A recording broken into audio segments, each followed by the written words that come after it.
Welcome to senate NET SET paper 1 Bardhaman.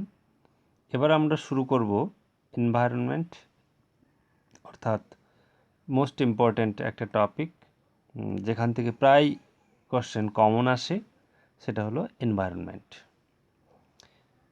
আমরা প্রথমেই দেখে নেব আমাদের childhood definition. All that surrounds us is called environment, অর্থাৎ আমাদের চারপাশে যা কিছু আছে সমস্ত কিছুকে একসঙ্গে বলবো এনভায়রনমেন্ট। এটা হচ্ছে মাল্টিডিসিপ্লিনারি কনসেপ্ট। এর দু ধরনের ফ্যাক্টর, একটা হচ্ছে বায়োটিক ফ্যাক্টরস, একটা অ্যাবায়োটিক ফ্যাক্টরস। বায়োটিক ফ্যাক্টরস মানে যেগুলোর মধ্যে প্রাণ আছে, animals, for example animals. Living things, all living থিংসকে আমরা বলবো বায়োটিক ফ্যাক্টরস। অন্যদিকে নন লিভিং থিংস, সেগুলোকে আমরা বলবো অ্যাবায়োটিক ফ্যাক্টরস, যেগুলোর মধ্যে প্রাণ নেই, যেমন climate, sunlight, temperature, humidity, soil, light, air. অন্যদিকে অর্গানিক ম্যাটারগুলোকে যেমন zooplankton, phytoplankton, jellyfish, animals, birds, এগুলো হচ্ছে বায়োটিক ফ্যাক্টরস। তাহলে এনভায়রনমেন্টের দু ধরনের ফ্যাক্টর, একটা হচ্ছে জীব, একটা জড়। নেক্সট, ব্রড সেন্সে এটাকে ক্লাসিফিকেশন করলে এনভায়রনমেন্টকে আমরা পাবো তিন ধরনের: physical environment, biological environment and social environment. Physical environment abiotic और নন লিভিং থিংস নিয়ে গঠিত। বায়োলজিক্যাল এনভায়রনমেন্ট বায়োটিক আর লিভিং থিংস নিয়ে গঠিত। আর সোশ্যাল এনভায়রনমেন্ট হচ্ছে জেনারেলি ম্যানমেড। ফিজিক্যাল এনভায়রনমেন্টকে তিন ভাগে ভাগ করা যায়। একটা হচ্ছে লিথোস্ফিয়ার মানে ল্যান্ড, হাইড্রোস্ফিয়ার ওয়াটার বডি, আর অ্যাটমসফিয়ার এয়ার। বায়োলজিক্যাল এনভায়রনমেন্টকে তিন ভাগে ভাগ করা যায়: Flora plants, Fanaa animals and microorganisms, bacteria, fungi, virus etcetera, অর্থাৎ ক্ষুদ্র ক্ষুদ্র জীব। আর সোশ্যাল এনভায়রনমেন্ট হচ্ছে সোশ্যাল, কালচারাল, পলিটিক্যাল, ইকোনমিক্যাল, এই ধরনের বিভিন্ন এনভায়রনমেন্ট হয়ে থাকে। তো প্রথমে আমরা আসবো এই যে লিথোস্ফিয়ার, হাইড্রোস্ফিয়ার, অ্যাটমসফিয়ার, এর প্রথম অংশ অ্যাটমসফিয়ারে আমরা আসবো। অ্যাটমসফিয়ার কি? অ্যাটমসফিয়ার হচ্ছে invisible envelope of gaseous component surrounding hour planet, অর্থাৎ আমাদের আর্থের চারপাশে যে একটা ইনভিজিবল এনভায়রনমেন্ট রয়েছে, সেটাকে আমরা বলবো atmosphere. It is the protective shell of our planet, অর্থাৎ এটা থাকার জন্য এটা প্রোটেকশনের কাজ করে। কী ধরনের প্রোটেকশনের কাজ করে, আমাদের প্ল্যানেটকে কীভাবে বাঁচায়, সেটা আমরা পরে আরও ডিটেলসে আসছি, সেখানে পাবো। তো এই অ্যাটমসফিয়ারে যে গ্যাস রয়েছে, সেই গ্যাসিয়াস কম্পোনেন্টগুলো কী কী? Mainly nitrogen, oxygen, argon, carbon dioxide and other gases. এদের পার্সেন্টেজগুলো: নাইট্রোজেনের পার্সেন্টেজ 78%, অক্সিজেনের পার্সেন্টেজ 20%, আর্গনের পার্সেন্টেজ 90.93%, কার্বন ডাইঅক্সাইডের পার্সেন্টেজ 0.033, অর্থাৎ খুব কম পরিমাণ, এবং আদার গ্যাস, অন্যান্য গ্যাসগুলির পার্সেন্টেজ আরও অনেক কম। অর্থাৎ মেইন কম্পোনেন্ট হচ্ছে তাহলে কি? নাইট্রোজেন, অক্সিজেন অ্যান্ড আর্গন, এই তিনটি হচ্ছে মেইন কম্পোনেন্ট। এবার আমরা আসবো আদার গ্যাসের মধ্যে কি কি রয়েছে। আদার গ্যাসের মধ্যে রয়েছে মিথেন, নিয়ন, হিলিয়াম, হাইড্রোজেন, অক্সিজেন এটসেট্রা। এগুলো আদার গ্যাসেস, যার পার্সেন্টেজ কিনা খুবই কম। তবে এই গ্যাসগুলো কিন্তু ভ্যালুয়েবল, এনভায়রনমেন্টের জন্য এটা ভ্যালুয়েবল। কনস্ট্যান্ট গ্যাসেস আর ভ্যারিয়েবল গ্যাসেস, এই গ্যাসগুলিকে আবার দুভাগে ভাগ করা হয়, একটা কনস্ট্যান্ট গ্যাস, একটা ভ্যারিয়েবল গ্যাস। কনস্ট্যান্ট গ্যাস কোনগুলোকে বলবো? নাইট্রোজেন, অক্সিজেন, আর্গন, যেগুলো কি না রিসেন্ট হিস্ট্রি অর পাস্টে রিমেইন্ড সেম, অর্থাৎ রিসেন্ট হিস্ট্রি বা পাস্টে যেগুলো অনেক বছর ধরে একই পার্সেন্টেজে রয়েছে, একই পরিমাণে রয়েছে, সেই সমস্ত গ্যাসগুলোকে বলবো কনস্ট্যান্ট গ্যাস। কনস্ট্যান্ট মানে হচ্ছে আনচেঞ্জড, যেগুলো চেঞ্জ হয়নি। অর্থাৎ নাইট্রোজেন, অক্সিজেন, আর্গন এই ধরনের গ্যাসগুলি প্রকৃতিতে প্রায় আনচেঞ্জড অবস্থায় রয়েছে কয়েক শতাব্দী ধরে, সেঞ্চুরি ধরে, রিসেন্ট হিস্ট্রিতে। অন্যদিকে ভ্যারিয়েবল গ্যাসেস হচ্ছে সেগুলো যেগুলো ভ্যারি করে, অর্থাৎ ওয়াটার ভ্যাপার ওয়েদারের উপর ডিপেন্ড করে, কখনো ওয়াটার ভ্যাপার বাড়ে, কখনো কমে। কার্বন ডাইঅক্সাইড হিউম্যান অ্যাক্টিভিটি এবং কিছু ন্যাচারাল কারণে এগুলো পার্সেন্টেজ চেঞ্জ হতে থাকে। মিথেনও প্রাকৃতিক কারণে চেঞ্জ হয়ে থাকে। Hydrogen, carbon dioxide, carbon monoxide, this are called variable gases. কারণ রিসেন্ট পাস্টে এগুলো ভ্যারি করেছে। আমরা জানি যে কার্বন ডাইঅক্সাইডের পার্সেন্টেজ বাড়ছে, সেরকম অন্যান্য ভেরিয়েবল গ্যাসগুলো কী হয়, কখনো বাড়ে কখনো কমে, এরকমভাবে হয়, যে জন্য এগুলোকে বলা হয় ভেরিয়েবল গ্যাসেস। এই ভেরিয়েবল গ্যাসেসগুলো পার্সেন্টেজ কম ঠিকই, কিন্তু great control over the environment, অর্থাৎ প্রকৃতির উপর এর কিন্তু একটা বড় কন্ট্রোল রয়েছে। এরপর আসবো আমরা অ্যাটমসফিয়ারিক লেয়ার। অ্যাটমসফিয়ারিক লেয়ার, এখানে যে পিকচার দেওয়া রয়েছে, এখানে 4টি লেয়ার দেওয়া রয়েছে, একটি দেওয়া নেই। ট্রপোস্ফিয়ার, স্ট্র্যাটোস্ফিয়ার, মেসোস্ফিয়ার, থার্মোস্ফিয়ার আর এক্সোস্ফিয়ার, অর্থাৎ একটা স্ফিয়ার এখানে দেওয়া নেই। তো এদিকে রেড কালারের, এই রাইট সাইডে রেড কালারের একটা দাগ রয়েছে, এটা টেম্পারেচার বোঝায়। টেম্পারেচার অর্থাৎ লেফটের দিকে গেলে টেম্পারেচার কমছে, রাইটের দিকে গেলে টেম্পারেচার বাড়ছে, এখানে দেওয়া আছে। অর্থাৎ ট্রপোস্ফিয়ারে কি হয়, টেম্পারেচার কমতে কমতে এসছে, তারপর স্ট্র্যাটোস্ফিয়ারে টেম্পারেচার বাড়ছে, তারপর মেসোস্ফিয়ারে টেম্পারেচার কমছে, থার্মোস্ফিয়ারে আবার টেম্পারেচার বাড়ছে, এইভাবে। এখানে স্কেলে হাইট দেওয়া রয়েছে, এইসব পিকচারটা তোমরা একটু ভালো করে দেখে নেবে। আর কোন স্ফিয়ারে কী কী দ্রব্য রয়েছে, জিনিসপত্র রয়েছে, এখানে দেখা যাচ্ছে যে একদম ট্রপোস্ফিয়ারে রয়েছে ক্লাউডস, মাউন্ট এভারেস্ট এটসেট্রা। আর জেট প্লেন, এগুলো হচ্ছে স্ট্র্যাটোস্ফিয়ারে রয়েছে, ওয়েদার বেলুন। তারপর মেসোস্ফিয়ারে রয়েছে মেটিওরস, থার্মোস্ফিয়ার, এইভাবে রয়েছে। এটা আমরা ডিটেলসে আসবো, ওয়ান বাই ওয়ান আমরা দেখতে পাবো। 5টি লেয়ার কি দেখবো, যে প্রথমে আছে ট্রপোস্ফিয়ার, এর height 8 kilometre in polar areas, polar এরিয়াতে 8 kilometre, and 18 kilometre in equator, অর্থাৎ নিরক্ষীয় অঞ্চলে নর্মালি আর্থের স্ট্রাকচারটা একটু ডিম্বাকৃতি হয়। অর্থাৎ পোলার এরিয়ায় এটা যদি আর্থের স্ট্রাকচার হয়, আর এয়ার বডি যদি এরকম হয়, গোলাকার হয়, তাহলে দেখা যাবে যে পোলার এরিয়াতে এর লেন্থটা কী হবে, কম হবে, আর অন্যদিকে নিরক্ষীয় অঞ্চলে এর লেন্থটা বেশি হবে। যে কারণে পোলার এরিয়াতে 8 কিলোমিটার হলেও ইকুয়েটরে 18 কিলোমিটার, অর্থাৎ এটা এই কারণে চেঞ্জ হয়। This height also varies season wise, অর্থাৎ সিজন চেঞ্জ হলে কিন্তু ভ্যারি করে। সামার সিজনে কী হয়, স্প্যান হায়েস্ট হয়, এই এরিয়াটা বেড়ে যায়। গ্রীষ্মকালে বায়ুর ঘন তো মানে উষ্ণতার জন্য কি হয়, বায়ুর অনেকটা সম্প্রসারিত হয়ে যায়, ওই জন্য গ্রীষ্মকালে সামার টাইমে স্প্যানটা হচ্ছে highest.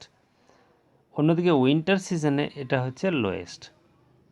It is the only part where most of the organisms live or living creature survive.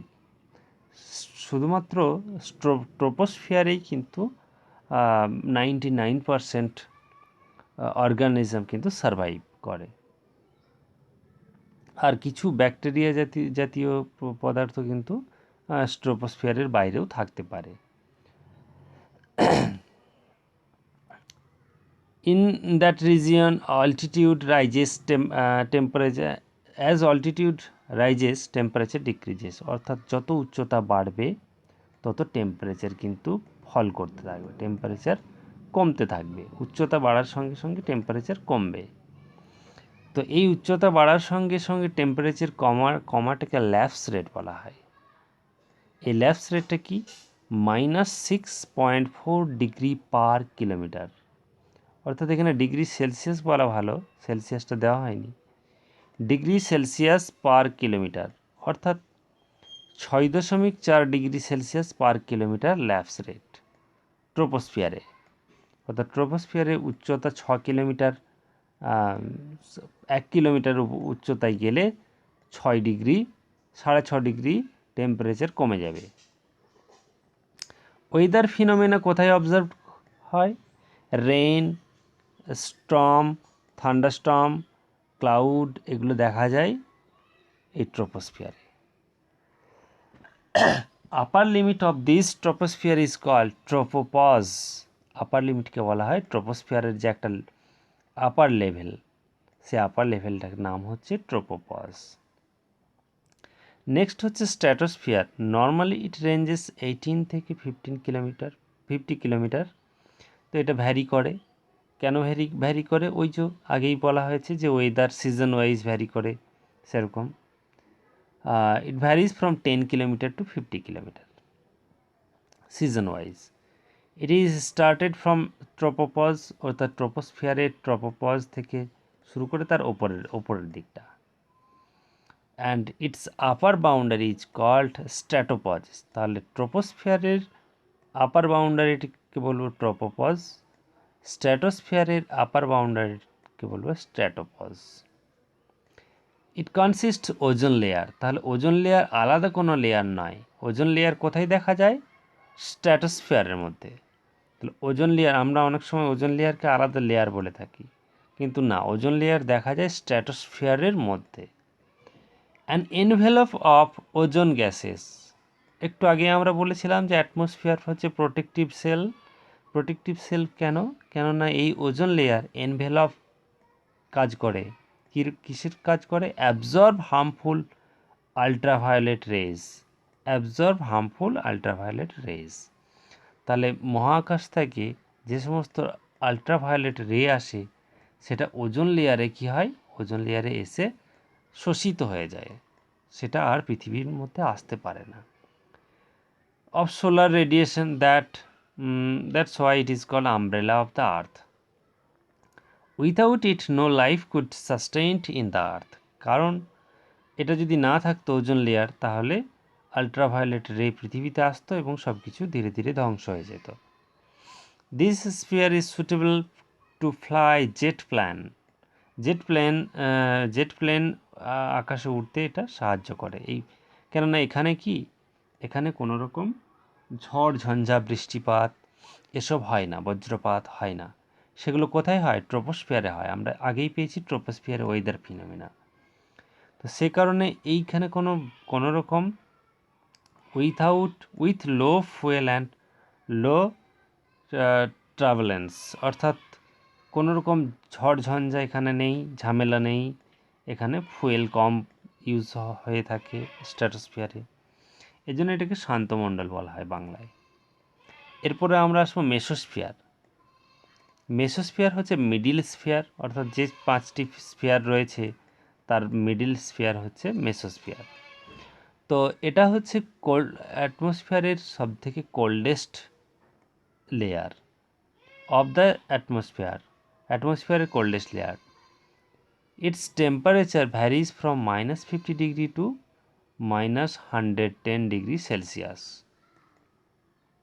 It's upper boundary its called mesopause. অর্থাৎ এই নামগুলো, আপার বাউন্ডারিগুলো মনে রাখার সুবিধা, কেননা ট্রোপোস্ফিয়ারের ট্রোপোপজ, স্ট্র্যাটোস্ফিয়ারের স্ট্র্যাটোপজ, মেসোস্ফিয়ারের মেসোপজ, থার্মোস্ফিয়ারের থার্মোপজ, এগুলো হচ্ছে আপার বাউন্ডারি। এখানে একটা বিশেষত্ব হলো শুটিং স্টার্স, অর্থাৎ তারা ভেঙে যাওয়া তারা, আধখানা তারা, যেগুলো তারার খণ্ড আসে, আর মেটিওরস অথবা উল্কাজ বলা হয় যেগুলোকে, সেগুলো আর বার্ন ইন দিস লেয়ার। অর্থাৎ সেগুলো পৃথিবী পৃষ্ঠে আসার সময়, তীব্র গতিতে আসার সময় মেসোস্ফিয়ারে এটা পুড়ে ছাই হয়ে যায়। Temperature decreases as altitude increases. তাহলে অল্টিটিউড মানে উচ্চতা বাড়ার সঙ্গে সঙ্গে টেম্পারেচার কিন্তু কমতে থাকে মেসোস্ফিয়ারে। এরপর আসবো আমরা থার্মোস্ফিয়ার। তো থার্মোস্ফিয়ারে কি দেখব? থার্মোস্ফিয়ার হচ্ছে hottest and widest sphere. Mesosphere যেমন কোল্ডেস্ট, থার্মোস্ফিয়ার হচ্ছে hottest. Its temperature varies from 500 degree Celsius to 2500 degree Celsius. এই স্ফিয়ারে আবার দুটি লেয়ার রয়েছে, একটা হচ্ছে আয়োনোস্ফিয়ার আর একটা ম্যাগনেটোস্ফিয়ার। তা এই থার্মোস্ফিয়ারের নিচের অংশটা হচ্ছে আয়োনোস্ফিয়ার আর ওপরের অংশটা হচ্ছে ম্যাগনেটোস্ফিয়ার, এইভাবে আছে। In lower part this layer ionosphere observed and magnetosphere in upper part. Space shuttle, telescope, international space station is situated in this layer. তাহলে থার্মোস্ফিয়ারে কি কি আছে? স্পেস শাটল হয়ে থাকে এখান থেকে, ইন্টারন্যাশনাল স্পেস স্টেশন যেটা আমরা বলে থাকি যে নাসার যে ইন্টারন্যাশনাল স্পেস স্টেশন, সেটা এখানে অবস্থিত থার্মোস্ফিয়ারে। এরপর আমরা থার্মোস্ফিয়ারকে আবার ভেঙে আয়োনোস্ফিয়ার এবং ম্যাগনেটোস্ফিয়ার আলাদাভাবে দেখব। আয়োনোস্ফিয়ারটা ইম্পর্টেন্ট। আয়োনোস্ফিয়ার কি? আয়োনোস্ফিয়ার হচ্ছে একটা স্ফিয়ার যেটা মহাজাগতিক অনেক রশ্মিকে প্রতিফলিত করে পৃথিবী পৃষ্ঠ থেকে দূরে সরিয়ে দেয়, অর্থাৎ পৃথিবী পৃষ্ঠে সেই মহাজাগতিক রশ্মিগুলোকে পৌঁছাতে দেয় না। এটার কাজ, যেহেতু এই জায়গাটায় আয়ন থাকে। আবার অন্যদিকে পৃথিবীর বেতার তরঙ্গ এখানে প্রতিফলিত হয়ে পৃথিবী পৃষ্ঠে আবার ফিরে আসে, যে জন্য রেডিও সম্প্রচার, টেলিভিশন সম্প্রচার এগুলো হয়ে থাকে। তো ইট কনসিস্ট ফ্রি ইলেকট্রনস, এখানে ফ্রি ইলেকট্রন থাকে অ্যান্ড আয়নস, যে কারণে এটাকে আয়োনোস্ফিয়ার বলা হয়। Radio waves are reflected in this region. It is also has D, E, F1 and F2 region.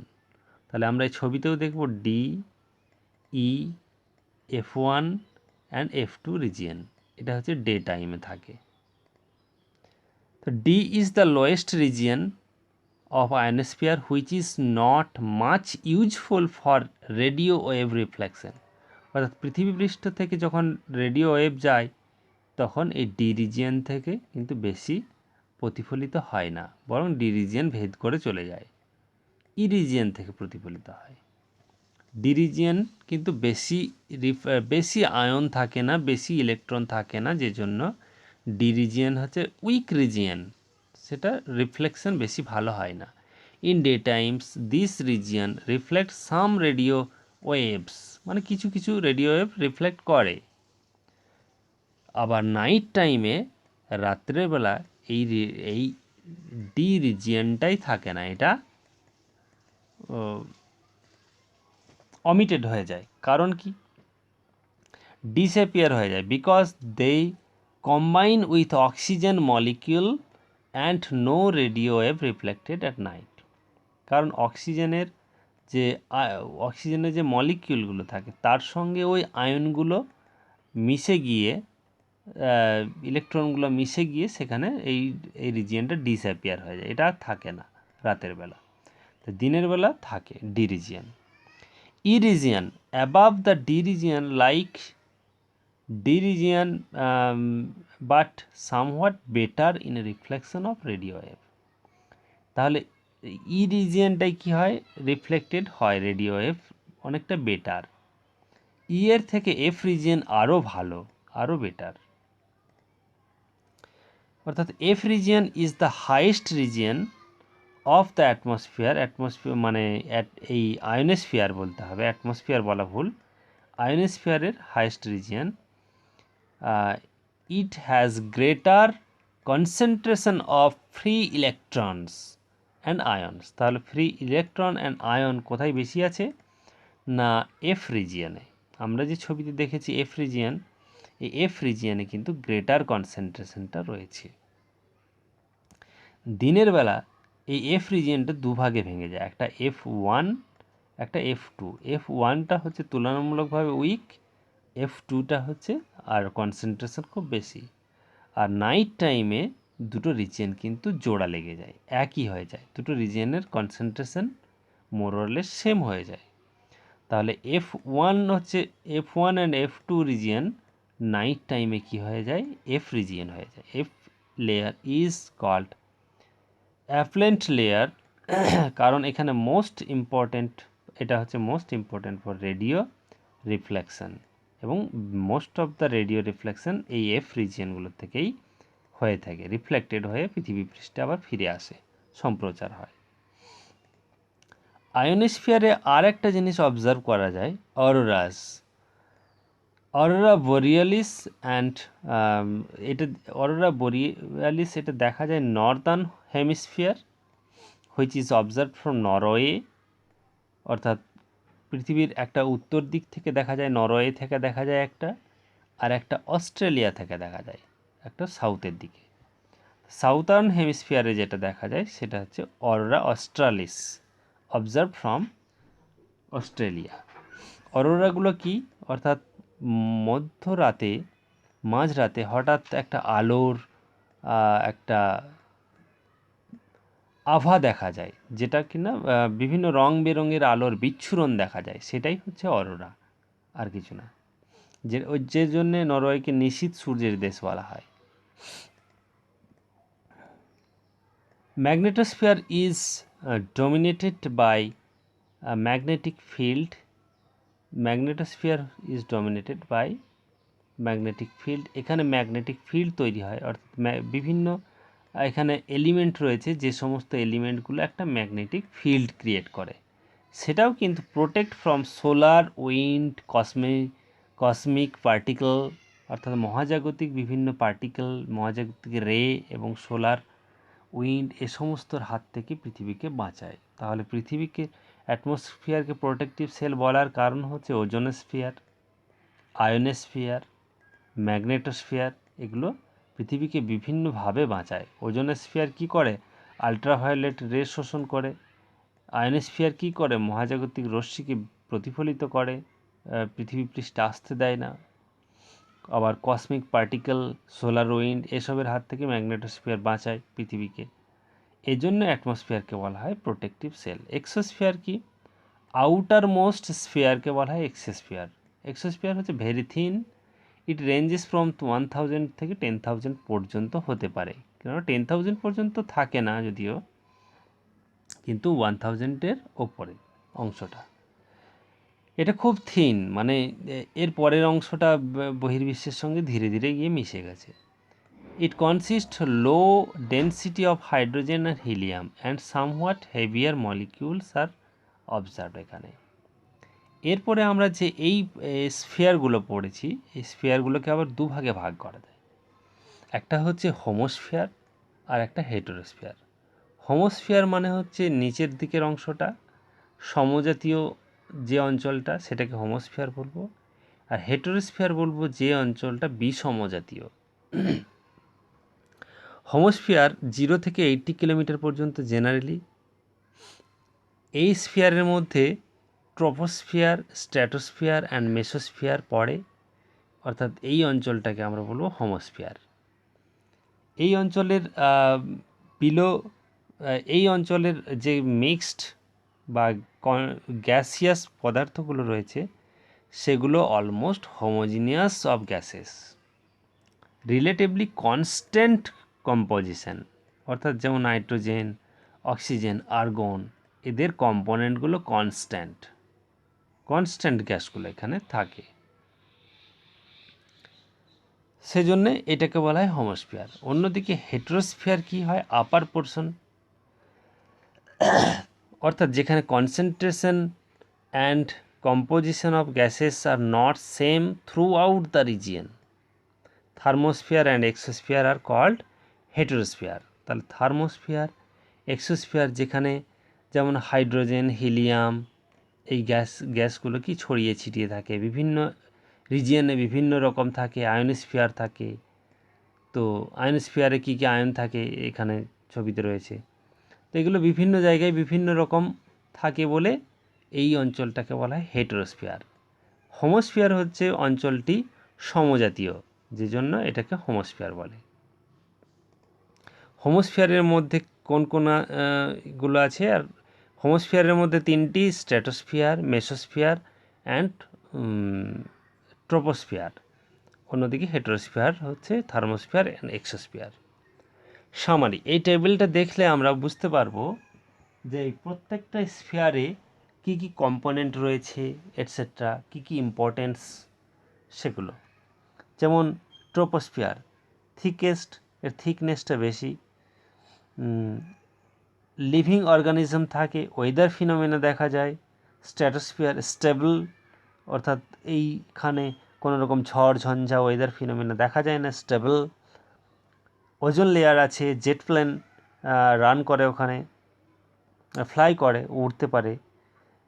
Mesosphere হচ্ছে কোল্ডেস্ট রিজিয়ন, মেটিওরস বার্ন, অর্থাৎ উল্কা এখানে পুড়ে ছাই হয়। থার্মোস্ফিয়ার হটেস্ট, আয়নোস্ফিয়ার আছে, অরোরা আছে, রেডিও রিফ্লেকশন হয়ে থাকে। আবার ম্যাগনেটোস্ফিয়ার আছে, space shuttle, international space station, satellites etcetera. আবার এক্সোস্ফিয়ারেও স্যাটেলাইট আছে, আউটার মোস্ট বা থিনেস্ট, এরকম বলবো। অর্থাৎ সামারি করে দেওয়া হয়েছে টেবিলে, যাতে শর্টকাটে আমরা সব মনে রাখতে পারি। এরপর আমরা একটা জিনিস দেখলাম যে temperature falls as altitude rises in troposphere. ট্রোপোস্ফিয়ারের ক্ষেত্রে আমরা দেখেছি যত উচ্চতা বাড়ছে তত টেম্পারেচার কিন্তু ফল করে যাচ্ছে। আমরা সেই পিকচারটাতে দেখলেও দেখতে পাবো। কারণটা কি, কেন ট্রোপোস্ফিয়ারের টেম্পারেচার ফল করে উচ্চতা বাড়ার সঙ্গে সঙ্গে? ল্যাপস রেট আমরা বললাম -6.4 ডিগ্রি সেলসিয়াস। কেন? In tropospheric region, tropospheric gases, greenhouse gases are responsible for temperature, but it has little effect than Earth's surface. একটা জিনিস বুঝতে হবে যে আর্থের যে সারফেস, অর্থাৎ পৃথিবীর পৃষ্ঠ, এই অঞ্চলে গ্রিনহাউস গ্যাস বা এই সমস্ত গ্যাসগুলোর এফেক্টটা বেশি থাকে, যে কারণে এই আর্থের যে সারফেস অঞ্চল, এই অঞ্চলটা উত্তপ্ত বেশি হয়ে থাকে। এবং যত ওপরের দিকে যাওয়া যায় তত এই সমস্ত গ্যাসের ঘনত্ব কমতে থাকে, এক নাম্বার। দু নাম্বার হচ্ছে আর্থের যে ভূপৃষ্ঠ, সেই পৃষ্ঠের সংলগ্ন থাকে না, যে জন্য এখানে শুধুমাত্র এয়ার থাকে, যে জন্য অনলি এয়ার এর টেম্পারেচার কমতে থাকে। আর এখানে কি থাকে, এখানে আর্থের সংলগ্ন অঞ্চল বলে এখানে হিটটা বেশি থাকে, রিফ্লেক্টেড হয় বলে এই অঞ্চলটা বেশি গরম থাকে। তাই উচ্চতা বাড়ার সঙ্গে সঙ্গে এর টেম্পারেচারটা কিন্তু কমতে থাকে। ট্রোপোস্ফিয়ারিক গ্যাসেস থাকে। Earth surface is more heat absorber than the air. তাহলে এয়ারের থেকে আর্থের সারফেস কিন্তু বেশি পরিমাণ হিটকে ধরে রাখে। Also surface level air pressure is higher. ওপর দিক থেকে যত ওপর দিকে যাব এয়ারের প্রেসারটা কিন্তু কম থাকবে, আর যত নিচের দিকে থাকবে তত এয়ারের প্রেসারটা বেশি থাকবে, যে জন্য টেম্পারেচারটা বেশি। এবার আসবো আমরা second question, why temperature rises as altitude rises in stratosphere. এখানে দেখলাম অল্টিটিউড যত বাড়ছে টেম্পারেচার কমছে, আর এখানে আমরা স্ট্র্যাটোস্ফিয়ারে আবার উল্টো, অল্টিটিউড যত বাড়ছে টেম্পারেচারও সঙ্গে সঙ্গে কিন্তু বাড়ছে। কারণ কি? বিকজ ইন দিস রিজিয়ন ওজন মলিকিউলস অ্যাবজর্বস সোলার রেডিয়েশন আলট্রাভায়োলেট রে। অর্থাৎ স্ট্র্যাটোস্ফিয়ারের ক্ষেত্রে উচ্চতা বাড়ার সঙ্গে সঙ্গে কিন্তু টেম্পারেচার বাড়ছে। কারণ কি? কারণ স্ট্র্যাটোস্ফিয়ারে ওজন লেয়ার রয়েছে, আর ওজন লেয়ারে প্রতিনিয়ত রিঅ্যাকশন হয়ে থাকে। অর্থাৎ ওজন গ্যাস আলট্রাভায়োলেট রে এর সহযোগিতায় কি হয়ে থাকে, অক্সিজেন প্লাস ওজনে ভেঙে যায়। তো এই যে ভেঙে যাওয়া, এর ফলে কিন্তু প্রচুর এনার্জি রিলিজ করে। এই এনার্জি বা শক্তি বা হিট রিলিজ করে। এই হিট টেম্পারেচার অর্থাৎ এয়ারের টেম্পারেচার বাড়িয়ে দেয়। তো which rises the temperature in stratosphere as altitude rises, তাহলে উচ্চতা বাড়ার সঙ্গে সঙ্গে স্ট্র্যাটোস্ফিয়ারে কিন্তু টেম্পারেচার বাড়ে এই কারণে। এরপরে আসবো আমরা third question, why temperature rises as altitude rises in thermosphere. থার্মোস্ফিয়ারের ক্ষেত্রেও উপরের দিকে গেলে টেম্পারেচার বাড়ে, কারণটা কি? কারণ হচ্ছে যত উপরের দিকে যাব নর্মালি টেম্পারেচার কমার কথা, নর্মালি, যেটা ট্রপোস্ফিয়ারের ক্ষেত্রে হয়, মেসোস্ফিয়ারের ক্ষেত্রে হয়ে থাকে। তো স্ট্র্যাটোস্ফিয়ারের ক্ষেত্রে উল্টো হয়, কারণটা আমরা জানলাম যে ওজোন লেয়ারের জন্য। আবার থার্মোস্ফিয়ারের ক্ষেত্রেও উপরের দিকে গেলে কিন্তু টেম্পারেচার বাড়তে থাকে। কারণ কি? কারণ হচ্ছে এখানে high energetic solar radiation, ultraviolet and X ray absorbed in thermosphere. এখানে আমরা আগেই পড়েছি যে এখানে ম্যাগনেটোস্ফিয়ার আছে, এখানে আয়োনোস্ফিয়ার রয়েছে। তো এই আয়োনোস্ফিয়ার এখানে যদি থাকে, তো এখানে প্রতিনিয়ত মহাজাগতিক রশ্মি এখানে কি প্রতিফলিত হচ্ছে। তো প্রতিফলিত হওয়ার জন্য এই অঞ্চলটা কিন্তু প্রচণ্ড উত্তপ্ত হয়ে যায়, যে কারণে এই অঞ্চলে উষ্ণতা বেশি। ওই জন্যে টেম্পারেচার উচ্চতা বাড়ার সঙ্গে সঙ্গে থার্মোস্ফিয়ারের টেম্পারেচার বাড়ে। তো থ্যাংক ইউ। আপাতত আমাদের অ্যাটমসফিয়ারের টপিক এখানেই শেষ। পরের দিন আমরা হাইড্রোস্ফিয়ারে চলে আসবো। Thank you.